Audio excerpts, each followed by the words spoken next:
Hello, everybody. My name is Robert Raphael, and this is episode 1 of Fireside Havoc. Every episode, I'll be opening up with a quick snippet of local music. Today's episode features When We Team Up, a hardcore pop punk band out of Portland, Oregon.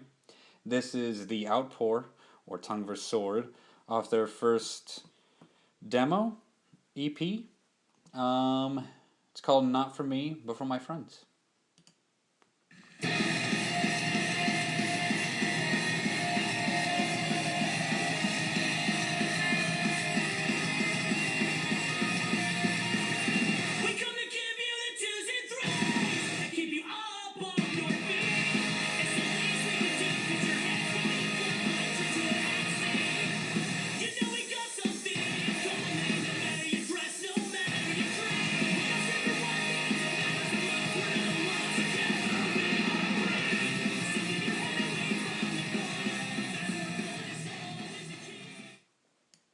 Alright, sorry about that little flub in the beginning. I never really understood the difference between demos and EPs.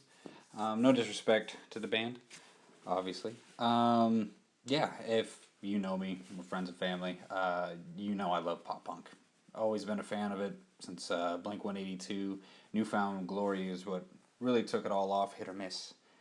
One of my favorite songs of all time. And went and saw When We Team Up last time I was in Portland, and it was a blast.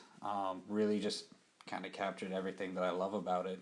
You know, high energy, positive message, just a good time. Even made a random stranger. A lot of you might be wondering, Robert, what is this? Well, this is my podcast. I will be recording a few of these, releasing them hopefully weekly. Wanted to start a podcast basically to share and encourage interesting conversations and ideas around me.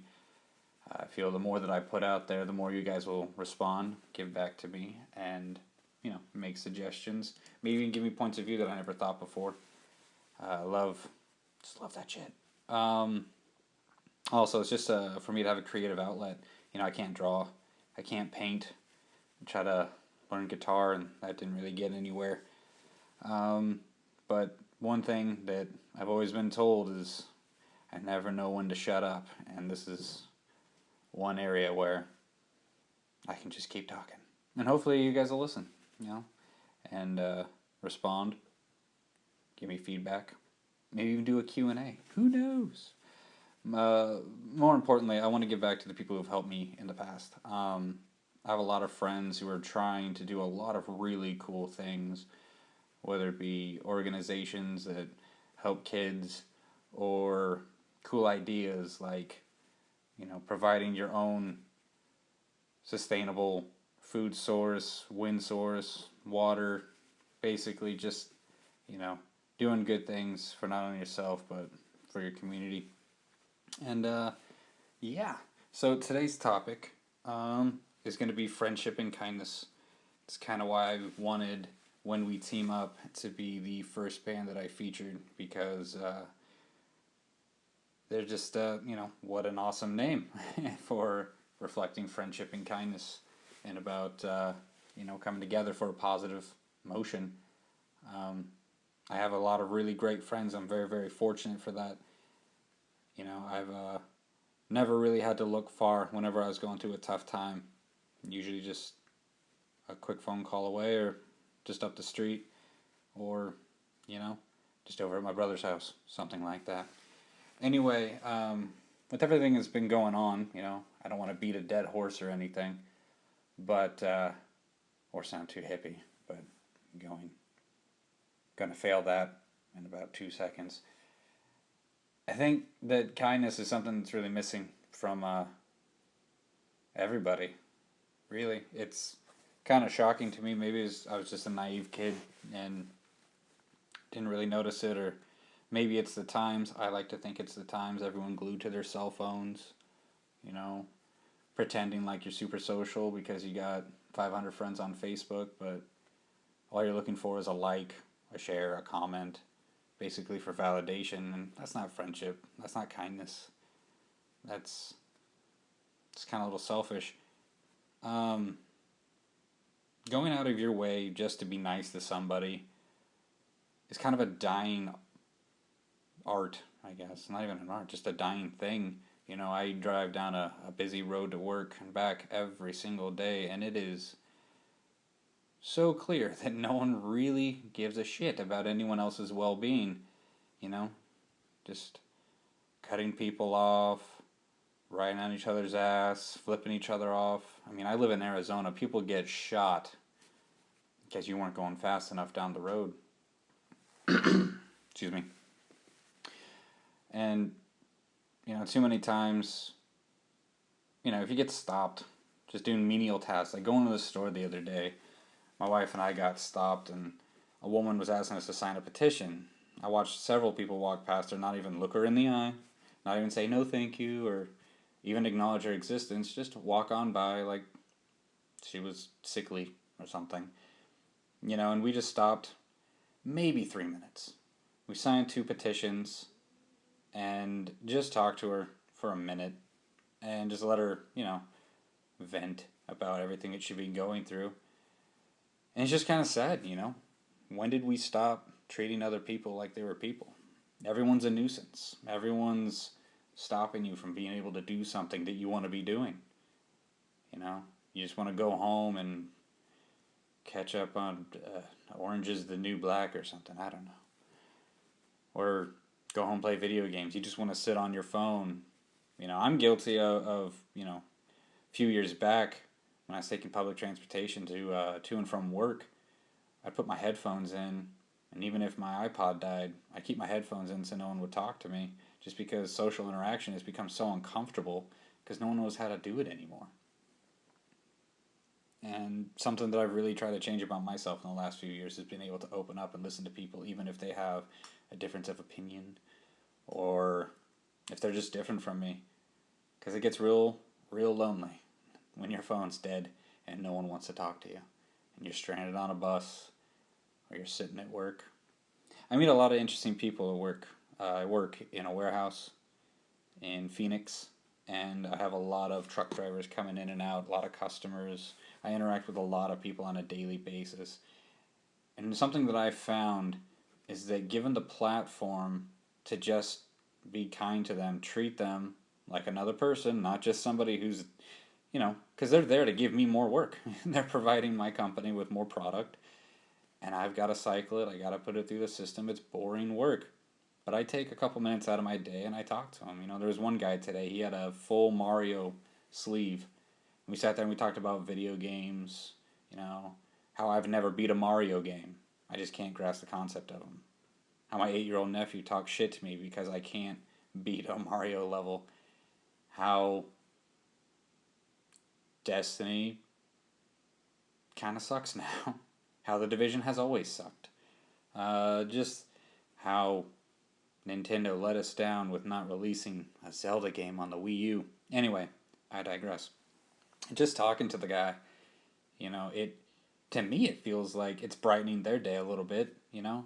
Talking to another driver about, hey man, how many times a day would you say you get cut off by drivers? And he would tell me, it's just like, man, it's just constantly happening, you know, and it puts my life at risk, it puts their life at risk. And I was just like, well, you know, it must take a strong person to keep that stress level down, to not jerk the wheel or honk the horn or anything like that. You know, it's not difficult to be nice to people. And it's not difficult to just hear an opposing view. And that's something that, if given the time, I hope you guys can do with this, you know? Some of you will agree with me, some of you will not. I don't really lean left or right with political opinions. I tend to have this muddled mix of both. I think that given 10 seconds just to hear somebody, hear their point of view, not only will you expand your mind, but you'll become more intelligent for it. And even if you don't agree with them, I have countless conversations where I just do not agree with what the person's saying. But being able to hear them out is a good skill to keep hardening, but also it lets you know more about that person. It's a good thing. You should try it. I encourage it. You know, I have a conversation with a coworker about once a week, and we have differing religious views. And you're not supposed to talk about religion, especially not at work. But me and him, we have an understanding that we do not agree with the other's beliefs, or we don't subscribe to them. I shouldn't say we agree, but we don't subscribe to the other's beliefs. But being able to hear each other out not only gets me thinking, it gets him thinking. And it's a lot of fun. At least I think so, to have great conversations. It's a dying art, not to use that that line again. This is my first episode. Sorry, it's going to be rough. But just being able to have a conversation is becoming more and more rare. Really hearing people instead of just waiting for your chance to say something is extremely difficult for people. When you're talking to somebody and maybe you're talking about a movie that you recently watched, both of you. One of you likes it, the other doesn't. And you start debating about the different plot points and like the editing or the director or the actors that are in it. Maybe even the score if you're that big of a nerd. And you can tell when someone's just got, they're not really listening to you. They just have a retort locked and loaded. And they're just waiting for their turn to try and trump whatever you're going to say. It's got to stop, guys. I'm all for heated debate. I love heated debate. I love hot topics. I love discussing things that just get people's blood boiling. But I like doing it respectfully. We may not agree on anything, but I'll give you a platform to talk about. And hopefully you can walk away not only respecting me as a conversationalist, somebody who can listen to you and, bounce your ideas off of, but maybe I can give you something to walk away with.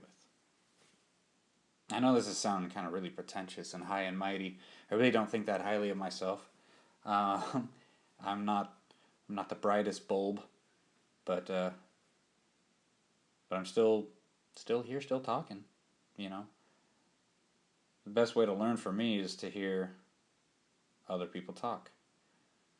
And that's something that I was talking with another individual about today, especially with politics, is people they love their confirmation bias.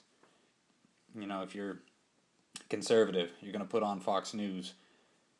If you're liberal, you're going to put on CNN. Turn on BBC, Look at different outlets. Hell, if you're liberal, turn on Fox News. See what they're saying. And don't right off the bat put your shield up. And this is something that I am myself right now struggling with. As soon as I see maybe a post about presidential candidates that I don't agree with, I automatically go negative. I'm just like, oh, whatever they're going to say is going to be stupid. Or, the candidate that I like is going to say something and I'm going to agree with it. But you got to look at everything objectively. You can't just be sitting there taking everything that you read, everything that you watch, and just apply it to what you think and run it through a filter and automatically subscribe to something that you're going to agree with. If you're conservative and you turn on Fox News, it's just going to be a circle jerk the whole time. They're going to say everything that you want to hear. And that's not going to help you with anything. There was a study that I was reading about with people who live in coastal towns, or just all up and down the West Coast, East Coast. They're more intelligent, is what the study said. I don't want to bring it down to IQ, but it's just a difference of opinion. People are more worldly if you live in bigger cities and you live by the ocean because you're going to run into people from different cultures. I've had to have several conversations with people from several races, religions, political backgrounds, people who grew up differently than I did, and I think it's made me a better person. People who have lived in Arizona their entire life, they're not exposed to the same amount of people as, say, San Francisco, San Diego, Los Angeles, even Portland. Even though Portland's a little bit of it's kind of a good old boys club. in my opinion, I don't have the fondest memories of Portland and their culture, because it was kind of like, if you don't subscribe to them, you get quickly kicked out. If you're not a bleeding heart liberal, you're gonna get kicked out. People don't want to hear that you don't agree with them. People just want their confirmation bias. And then you can't you can't surround yourself with people who are just going to repeat everything that you already believe. It's like that trailer for Pop Star. I don't know if you guys have seen it, but Andy Samberg plays an arrogant Justin Bieber-esque pop star, and he's surrounded himself with yes men. There's a part where he turns around and throws the basketball behind his back, and it doesn't go anywhere near the hoop, but all of his friends jump up, and he's like, "Did I get it?" And they're like, "It went right in. It was a swish." And that's how a lot of people like to live their lives, because it's comfortable. Well, do something that'll make you uncomfortable. Talk talk to that one person at work who you just don't get along with, but be kind. Approach them as you would a friend, you know? Fortunately, I have friends who have beliefs all over the spectrum. I have always, since I was a kid, surrounded myself with just different types of people. And of course, I'm not 8 years old. People with super conservative, super liberal backgrounds, because we're eight. We're not conservative, we're not liberal, we're kids. But a lot of people don't really outgrow that, everybody's a winner mentality. They go out there and they hang out with, if you're a redneck, you hang out with all your redneck friends. If you're a skater, you only got skater friends.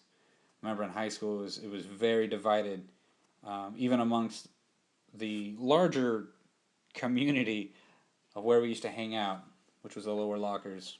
It was skaters, punks, rockers, you know, guys who own trucks. And it kind of seemed like if someone had one idea, everyone was going to subscribe to that idea. And that got really boring really fast. Another thing that I wanted to bring up is friendship. And friendship is very, very important to me. You know, I'm adopted. Just putting that out there. I don't have strong affiliations to blood. I feel that blood is kind of a cop out. They have to like you, your family. My family's great. I love my family, you know. But with friends, I really, really appreciate friends, because I've had so many come and go. I've had so many fallouts. I've been in some dark, dark places with friends. But when I was in dark places, I always had someone who would pull me out. You know, I've been very fortunate. Never really got into any kind of substance abuse. Never had anyone trying to push me to, encourage bad behavior, I guess. Like if I was drinking too much, my friends would pull me aside and be like, "Hey man, you kind of drinking a lot. Maybe you should slow down." They wouldn't, be like, "Oh, whatever, man. You're just being pussies. Just keep drinking." And I'm very fortunate for that, because if I kept drinking like I was in my early 20s, I'd be in a really, really shitty place, I'm sure. Never had anyone push hard drugs on me. I'm fortunate for that. I have a long line of addiction in my genetics, and so really glad I didn't have anyone who ever even offered me hard drugs. And I know I have friends out there who have been on hard drugs, who may be on hard drugs now, or who have gotten out of it. I have friends that have been clean and sober for years.